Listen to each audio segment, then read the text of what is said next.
there, it's Kevin with the Rogue Market here with another Ultimate Masters update. We are a few days out from release. I believe that distributors will start shipping these off on the December the 3rd, and then we will have shortly after that the boxes being in the customer's hands, and we'll start seeing a bunch of this enter the marketplace, the secondary marketplace.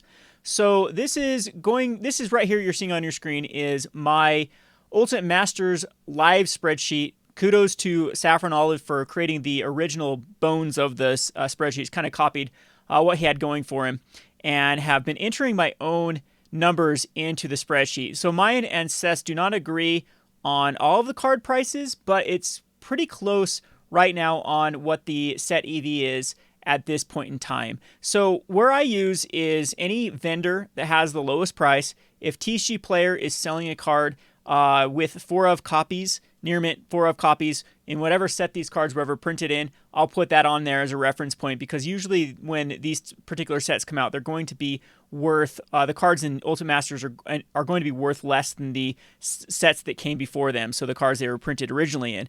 There could be some exceptions with cards like Mana Vault. I know there are people out there that can't stand white bordered cards, so for that reason, the black bordered version of Mana Vault might actually retain a higher price. I have included 5th editions as the lowest price possible right now, around the $20 mark, but we'll get into that when we go down the specifics of this spreadsheet.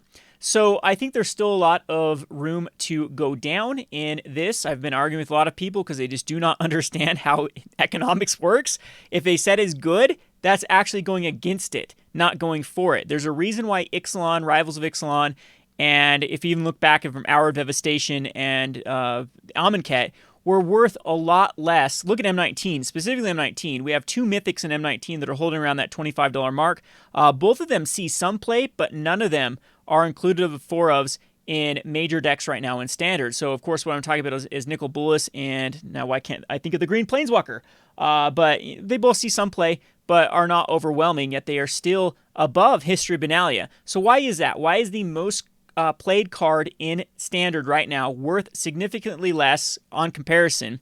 Well, it's around the 25 as well, but worth less. Probably sees about, in my opinion, see at least 4, 5, 6 times more play. So just put that in perspective, how many copies. Why is it worth less than a card out of Dominaria worth out a card out of M19? Well, the answer is very simple. It's supply.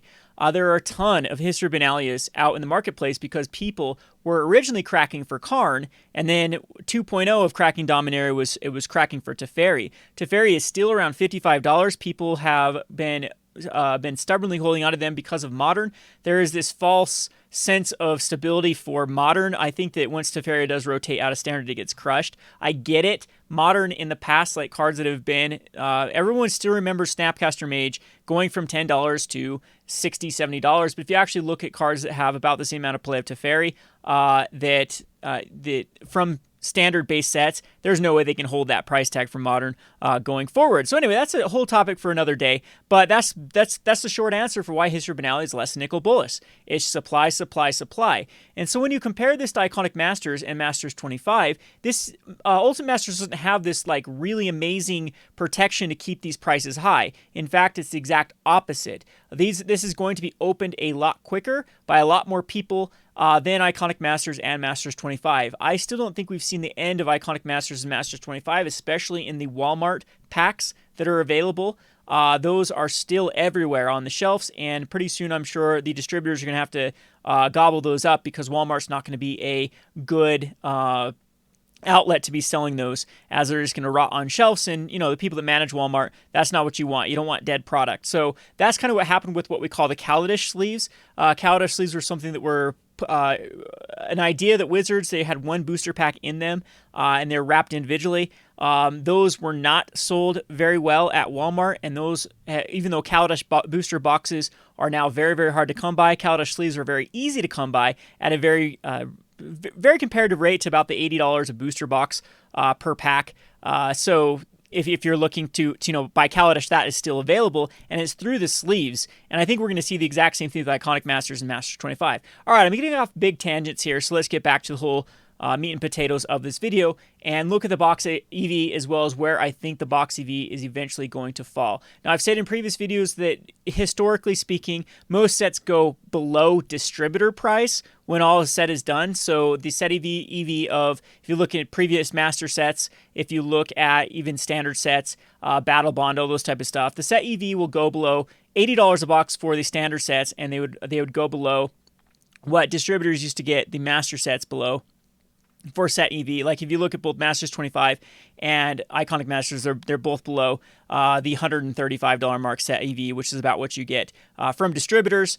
So, I mean, if it's ever above that price and there still is inventory available, then that's when you get the mass box openers that will just take the time to crack packs and sell the singles individually. And I don't know why anyone does it, because at those type of margins, because it's just not worth the labor, in my opinion, and the risk. But there are plenty of people in the Magic world that are willing to work for pennies. That's what I've realized with MTG Finance or just Magic in general. It's fun for some people to crack boxes and then sell. It's fun for some people to trade cards.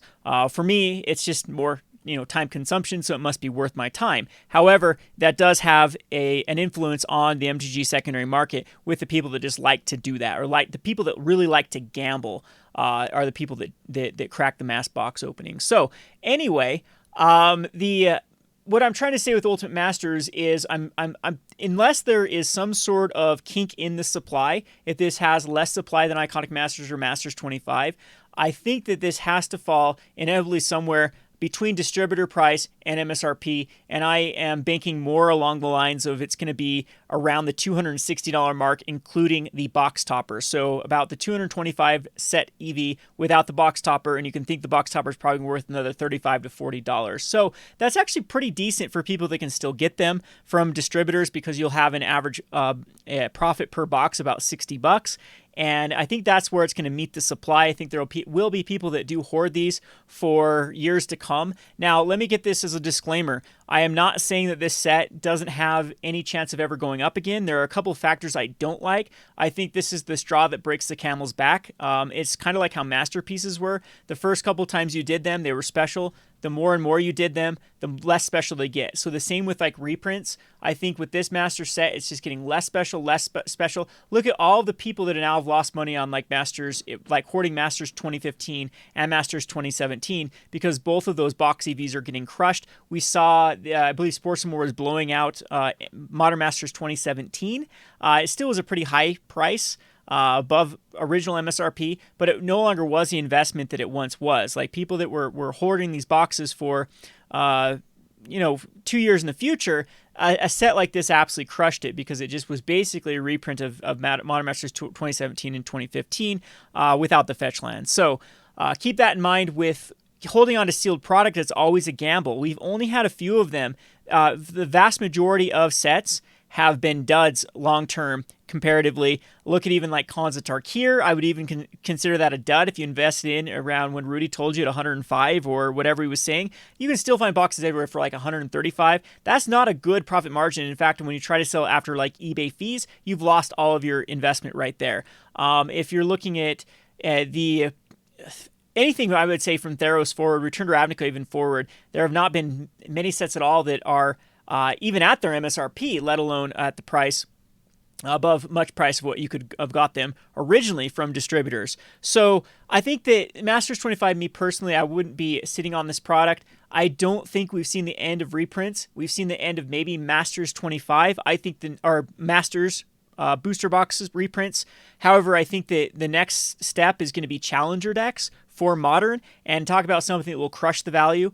If you have specific cards included in specific decks, that's an easy way to crush those prices. Speaking of Challenger decks are still horrible investments for all the people that held on to those. Talk about decks that got crushed. I was probably the only person in the Magic the Gathering community that thought Challenger decks were a mistake for Standard, mainly because all the equity was from rotating sets and nothing was sticking around for the next Standard. And as you can see, most of the Challenger decks are not even worth their price of buying them at the moment. There's like two cards maybe, Chandra and the Walking Ballista, that have any sort of long-term. The rest of the cards are continually to go down.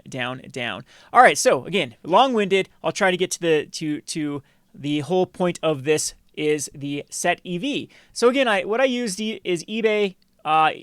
Surprisingly enough, there are some vendor prices here that were the lowest on the internet, like even like Card Kingdom being the lowest on Tarmogoyf at $50. So we put that in the equation. And as you can see is what I've got going right now. We're at about a no box topper with foil EV, about $316. If we come over here and we look at Saffron Olive's version, I don't think this has been updated for a day or two. Well, he's at about $322. So we agree on a lot of the same prices. Liliana, he's got his a little bit lower or lower than mine. Karn, we're about even. Snapcaster Mage, we're about even. Caverns of Souls, a little bit lower on Saffron's end. Caracas, we are about even. And Temporal Manipulation, Bitter Blossom, yeah, we agree very, very similar to the Mythics. Where I think that our lists definitely start to diverge is the uncommon slot. I've been finding uncommons on various sites for a lot cheaper than what is still on. I mean, it still has like Counter Squall at 99 cents. This actually has a lot more to do with the set EV. Like if I were to dip this down 50 cents versus a rare 50 cents, of course, this adds a lot more value at that 50 cents just because of the quantities of uncommons in the set. So I think that's where the big, like there's what, like an $8 difference between the two or $6 difference between the two. That's where it's coming from, is the uncommons. I'm definitely thinking these are going to sell for, or currently they are selling for a lot less than what is on here. But pretty much our lists agree. A lot of cards are starting to bulk down to the 49 cents. I've actually updated a little more. Found quite a few from Stirring Wildwoods, Talon, Desolate Lighthouse, Magus of the Bazaar, Rhea Dawnbringer, and Tassiger being the bulk.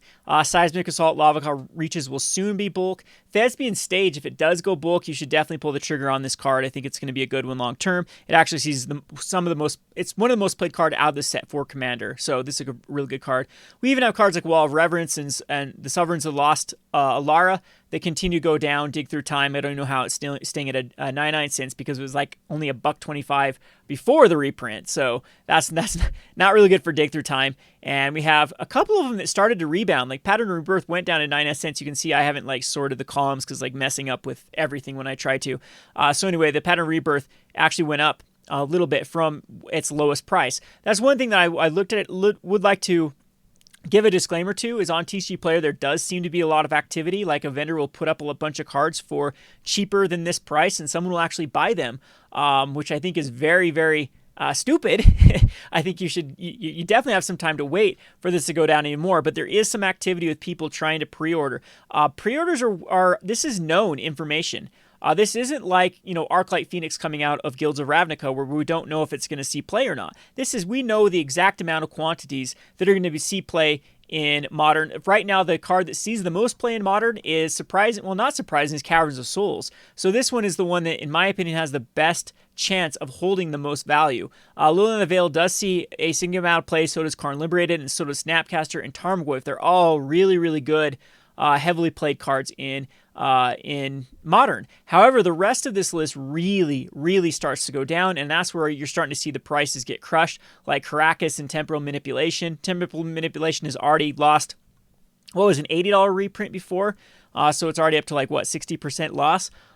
Bitter Blossom does see some Modern play, and it is being a lot more stubborn than I think this card should be. And Emrakul, Kozilek, and Ulamog. Kozilek, Ulamog, I think you're going to have an easier time holding value than Emrakul. I think that there just is more demand from Commander with a ban command. Emrakul's banned in Commander, so of course it's not going to have any supply stretch there. These two don't really see any play. I mean, very, very little, if any. Some Tron decks every now and again will run an Ulamog or Kozilek, but it's usually the other Ulamog and Kozilek that get run in those decks. So Vengevine is another one that sees heavy play. Well, it's back and forth with Modern. And the rest of these, though, they really don't really have any Modern playability with the exception of Platinum Imperium and Madcap Experiment decks. So those are the cards that I think are going to hit the hardest because Commander, it will take a long time to start to outstretch these cards again. So Lord of Extinction and Baleful Dragon, I still think have a lot of room to go down. Same scene with Sigarda and the rest of these as well. I think these ones might stay a little bit higher, the Eldrazi's, just because of how popular they are with casuals. Okay, so we go to the rares. There are Engineered Explosive, Noble Hire, see the most play in Modern. Celestial Colonnade, of course, goes in the Jeskai control list. Then we have a slew of Commander cards here that do see a high significant amount of play, but I do think that these will get crushed because they're over here in the rare slot rather than the mythics. So things like the Tower, the Altar, the Ancient Tomb, the Demonic Tutor, they're going to have a significant decrease because they're rares and not mythics.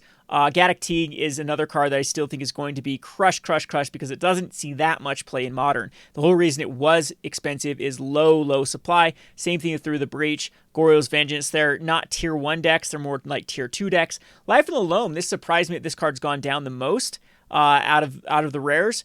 This card was like approaching. It did have a price spike right before the reprint, so I think that it had some adjustment to go back down, and it also has had another reprinting in a dual deck. But I mean, that's pretty low. Life and Loan for $14 for a card that sees 4 of in the number 1 deck at the moment with Dredge. Again, we can go down from after this though, and not a lot of cards that see a lot of play in Modern. Maelstrom Pulse is usually a 2, maybe a 1 of or 2 of. Fulminator Mage it depends on the meta, whether this is good or not. Same thing in Flagstones. Glendalandra Archmage doesn't see a lot of play unless Fairies is big. All it does is usually a 1 of. Creeping Tar Pit, sees play every now and again, but a lot of the decks don't like him in high quantities compared to like how Celestial Colonnade usually is a 4 of in a lot of those type of lists. Vexing Devil, though, would be the next card that sees a ton of play, that and Raging Ravine. So some of these I think might be a little bit lower than what they will end up just shortly after. If you check over Iconic Masters and Masters 25, there were some that did rebound very well. Funny enough, it was the Tree of Redemption was one of the best recoveries after the Masters 25, which is, yeah, it's pretty funny. Everyone hated that card, but it's actually had one of the best recoveries. Uncommons have some really good uncommons here, but just the amount of cards that are going to be out there, I think that these uncommons have a lot more room to go down.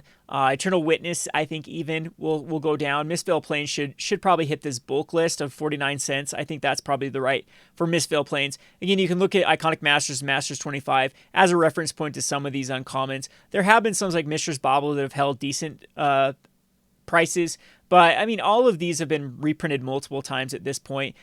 This isn't even their first reprinting. It's multiple. So I do like uncommons long term, though. They're going to get hit in the short term the hardest. And anyway, that is where we're at today. So where do I see this in the future? And this is where I've got the set EV at 225. So the box upper at 265. And then this will be right after release. There might have some that even bottom out even more within the next 6 months, and then you definitely will see some of these really low ones recover. So this is what I've got going, where I think the lows will be. So I think Liliana is going to be the expensive card in this set, holding a $60 price tag. I don't see Liliana going down much below 60, because something usually in this set holds the vast majority of the equity, and I think that'll be Liliana and Karn and Caverns of Souls. I haven't even got Caverns moving much from where it's at right now, because I actually do like Caverns of Souls as the card that retains its most value long term. So we're saying like 2 years after this will probably surpass Liliana as the most expensive card. I could see that this would be a card that Wizards will put in something else, though, as it's an easy land to reprint in many like a Commander set or something like that. So I got Snapcaster Mage, Caverns of Souls, Karn Liberated, Liliana, all going down barely any less. So Goyf I've got going down a whole $10, and I think that is going to take place pretty quickly, because we already have vendors, Card Kingdom at $49.99. Pretty soon eBay and TCG Player will start to try to undercut Card Kingdom, and if a vendor like Card Kingdom doesn't have faith in Tarmogoyf, I think that's a bad sign for Tarmogoyf. So I've got that at 40. Karakas, I think, this and Temporal Mastery get crushed the most. Same thing with Bitter Blossom and Dark Depths. I just don't think there's enough play for Dark Depths. It's just not there. Emrakul, Kozilek, and Ulamog all around the $16 mark, with Ulamog being slightly less. Vengevine 15, Mana Vault at 15, Mikaeus at 9. Actually looked at Mikaeus versus some similar cards in Commander that were printed in Iconic Masters, and that was very typical of a $20 card going down about 9. Leovold I've got at $12.99 because I think people will get just price memory with this, but I actually don't like Leovold. I think this card will even go down further. Maybe I'll do some adjustments for Leovold. Sigarda, Platinum Angel down to 5, and the 2 what we're going to consider junk mythics being Lord of Extinction and Baleful Dragon. Lord of Extinction just isn't that special. It's not that great in Commander. Doesn't even see that much play in Commander, and I just don't like it. I think it's going to have the least amount of demand, and therefore the price will completely get crushed. On the rares, Noble Hierarch at 40, Back to Basics all the way down to 15, Engineer Explosive at 26, Demonic Tutor at 19, Colonnade at 19 because they both have a lot of play in Commander. I've got Ancient Tomb falling the least at 19.99 because I think this will be an education card. I think when people actually start seeing that there's Ancient Tomb for cheap, they'll start throwing in Commander decks because it literally should go in almost every Commander deck. Tower down to 9. It's actually not that great. I think it's just low supply. Altar at 13.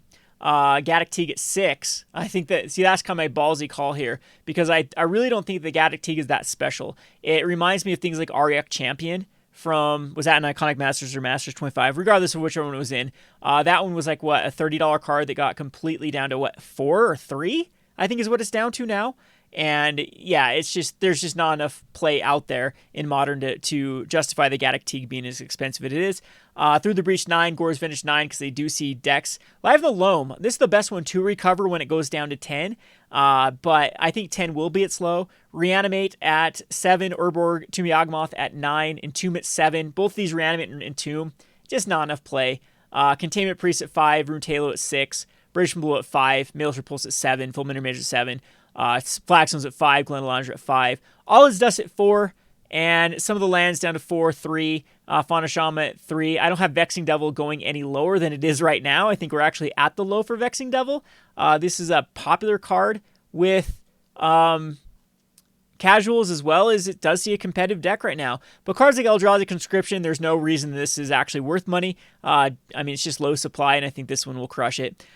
Same thing like all of the Shoals and Archangel, Gamble, Seize the Day. Daybreak Coronet, just because it does see a lot of play. Woodfall Promise, same thing for Commander, but the rest of these really getting crushed to the bulk rare list. So that's where our rare value. I think Eternal Witness will stay at $4, Lava Spike at 2, Golgari Thug at 2, Kitchen Finks at 2, and then the rest of them will be $1 or less. Mistveiled Plains might be adjusted to 50 cents. These could all go even down more. I don't think that they contribute too much to the set EV at that point. And if you actually look at other master sets, that's kind of similar. Like some of the cards that did hold around that $2 mark see more play. Like Thran Dynamite, for example, is just a very, very heavily played card in Commander, and it went significantly down. And I'm thinking that these will have less chance of holding value comparatively to Iconic Masters and Masters 25, just because, of course, something has to give. These cards all have heavy, heavy demand, whereas these do have, but there's plenty of cards out there already from previous versions. So that's kind of what I've got going. I definitely could expect this to go down even more. That puts it around, like I said, the $260, $265 range for the set EV. So it means that all the people that pre-order their boxes will definitely get their value. And I think we'll have a lot of happy customers. If Wizards can pull this off, if they can actually hit that perfect supply where it hits this perfect EV, I think everyone's going to be happy with this set.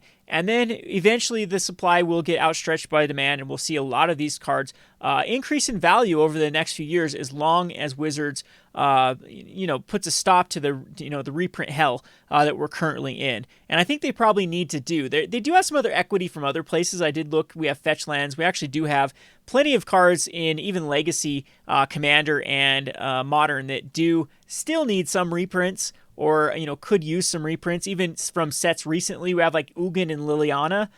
So we're talking about Eldritch Moon, Liliana, and the Ugin from Fate Reforged that have some decent equity to them. So I could easily see them, drawing equity from those particular cards. But if they do target any of these other cards, I think that definitely will be the straw that breaks the camel's back for those ones. So, the day of Tarmogoyf is kind of over. There's just so many Tarmogoyfs out there. This is the fourth master set that's had it. It's been in every one of the Modern Masters, and now this one. And it's definitely what happens is investors hold on to these thinking they're going to go up, and a lot of people miss their opportunity to sell. So all the people that invest in Tarmogoyf from Modern Masters 3, they just miss an opportunity. It gets halved again. I think that finally that's just going to have enough people have lost enough money that I think people are going to be a little bit bearish on a lot of these investments. And that might be a good thing for the supply actually getting into the players, the secondary market players' hands rather than investors' hands.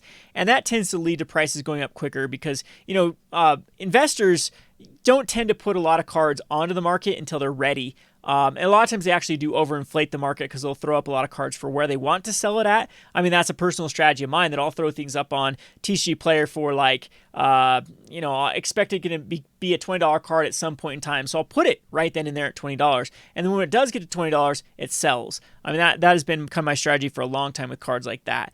So other investors, they also put up their cards, and it does have that effect on putting the average price significantly up. But if it's more organic growth that it goes from actual players putting this in deck, we'll see a more steady price increase. So last but not least, we'll go over to Goldfish and see kind of what's happening with specific cards. Temporal Manipulation, it has going down the most from $28 with Engineer Explosive, Ancient Tomb, and kind of following this pretty closely. You can see the ones that are going down significantly.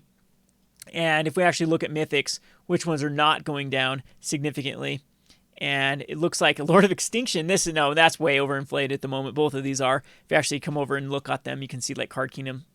Hey, they're actually doing $7.99 for this one. Crazy. I had this one. I found some sources that were way lower than this. It looks like I might have to adjust this because I remember looking at like, okay, mid is lower than market price. Yeah, that's messed up. So we'll come over here and click on, see what people have it at. Wow, never mind. A bunch of those sold. So some unhappy camper is going to be very upset with this card when it keeps going down. But it does seem like more people are starting to put prices up. You're going to see people like this start to be like, okay, we're a page down. All right, 850 is bad. We're going to put it for 650, and then that starts the trend down. So I mean, I guess the last ones, it does say the last ones that were sold market price average of 763. Kind of crazy with Lord of Extinction out of all cards. Could be wrong with that. I doubt it though. I think the people are being too trigger happy with some of these pre-sales, and that's definitely not where I think they should be. Yeah, it looks like eBay's has gone back up. Maybe I'll have to do some adjustments for Lord of Extinction. I've got it at $6.99 right now. Never mind. I thought I had it lower. Yeah, I have it on this one going all the way down to $3. That's where I'm off. So yeah, this one definitely, since it has gone down the least, I think this has the most to actually continue to go down. Same thing with Sigarda and Baleful. Funny how these are the cards that are holding their value the best. The ones that I think have the hardest time long term. Yeah, Caverns and Liliana, Snapcaster, Karn, all being the most stubborn of the prices going down, which I think is right.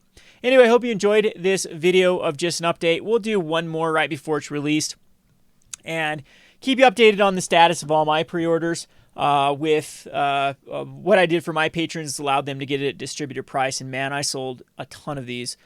So thanks for everyone that has supported me. If you are interested in becoming a patron, we do give amazing perks at distributor prices. The more people that sign up, the better deals I'm going to be able to get to. I hope to kind of copy what the Rootster does or what other people do, and kind of have a community of buying power. That's how we have to kind of compete with these large stores to get the deals that they do. But anyway, you can go check that out, patreon.com/roguedeckbuilder. We also crack a pack in your honor per month. I have some, have our own Discord, have a lot of, have some one-on-one questions with me. That's the way to do it. And highly suggest if you do enjoy these type of videos, to go check it out. So anyway, I'll get back to the normal, Rogue Market type videos in the near future, especially the first of the year. We'll definitely have a scheduled Rogue Roundup and all those type of things. We'll be back to more edited videos, not these long rambly videos. But right now with this kind of Ultimate Masters and other stuff going on, I just don't have the time to put into it. But appreciate everyone for sticking around. We hit that 1,000 sub mark quite easily. We also hit the 4,000 hours quite easily. Now I'm just waiting for the YouTube to review the channel. And I'm sure that will incentivize me to do more when this actually does get a little bit of YouTube ad revenue per month to keep me motivated. Anyway, Kevin with the Rogue Market. Thanks for watching.